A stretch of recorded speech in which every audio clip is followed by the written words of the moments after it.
സന്ധ്യയ്ക്ക് വിളക്കൊക്കെ വെച്ചു, പ്രാർത്ഥിച്ചു. അപ്പോൾ നമ്മൾ ഒരു ചായ വിളക്ക് വെച്ച് കഴിഞ്ഞാൽ പിന്നെ പ്രാർത്ഥിച്ച് കഴിഞ്ഞാൽ ഒരു ചായ എന്തായാലും ഞാൻ കുടിക്കും, ചായയോ കാപ്പിയോ എന്തായാലും. അപ്പോൾ ഞാൻ ഒരു ചായ പിന്നെ 2 ബിസ്ക്കറ്റ്.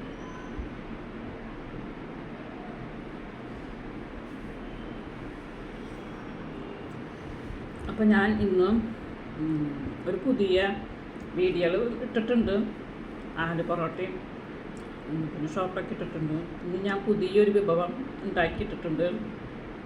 മീൻ ഉലർത്തിയത്. എന്താ വെച്ചാൽ മീൻ വറുത്ത് മുള്ള് കളഞ്ഞ് ചെറിയ ഉള്ളിയിലാണ് അത് ഉലർത്തിയെടുത്തിട്ടുള്ളത്. പക്ഷെ നല്ല ടേസ്റ്റ് ഉണ്ട്.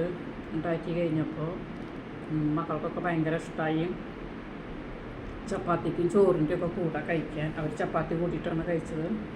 ചപ്പാത്തിൻ്റെ ചോറിൻ്റെ ഒക്കെ കൂടെ കഴിക്കാൻ വളരെ നല്ലതാണ്. അപ്പോൾ ഞാൻ ആ വീഡിയോ ഇട്ടിട്ടുണ്ട്, എല്ലാവരും കാണണം. അഭിപ്രായം കമൻറ്റ് ബോക്സിൽ അറിയിക്കണം.